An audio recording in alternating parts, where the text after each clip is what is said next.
Avec mon équipe, nous avons décidé de faire de l'économie au service de l'emploi le premier thème de notre campagne et le premier thème de nos propositions. Pourquoi ?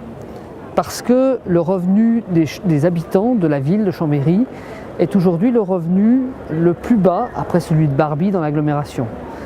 Le revenu médian est à 17 000 €, celui d'Annecy est à 22 000, celui de la Motte-Servolex est à 23 000. Ça veut dire qu'à Chambéry, un foyer fiscal sur deux, en 2011, vivait avec moins de 1 400 € par mois.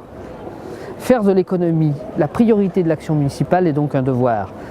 Nous avons pour cela plusieurs propositions. La première, mettre véritablement en place une coopération avec l'agglomération, la chambre de commerce, les partenaires économiques, de manière à avoir un accueil unique et un accueil personnalisé des porteurs de projets. Car tout porteur de projet doit être écouté, entendu, accompagné au profit de la création d'emplois à Chambéry.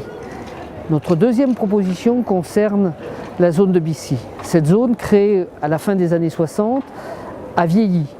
Cette zone dispose pourtant de potentialités puisque les photos aériennes montrent qu'environ 50 hectares, quand on accumule l'airier avec, 50 hectares sont en friche.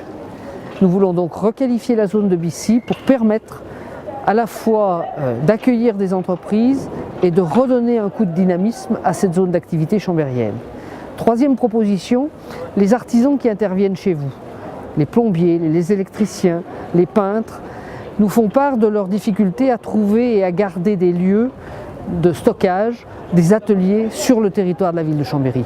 Nous réserverons une partie de la surface où l'usine de Vetrotex a été démolie à côté de Leclerc pour construire un parc d'activités artisanales qui sera dédié à des ateliers pour les artisans qui viennent travailler chez vous dans la ville de Chambéry plutôt que de les envoyer à Saint-Baldeuf, à Vimines ou ailleurs, et que le plombier qui va chercher le joint qui lui manque dans son atelier vous facture d'importants frais de déplacement.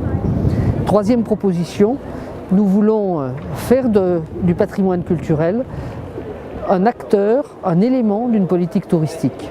Je cite volontiers 3 chiffres. Un touriste qui s'arrête 2 heures à Chambéry va dépenser 5 €. Celui qui s'arrête 4 heures dépense 25 €. Celui qui s'arrête une journée dépense 150 €.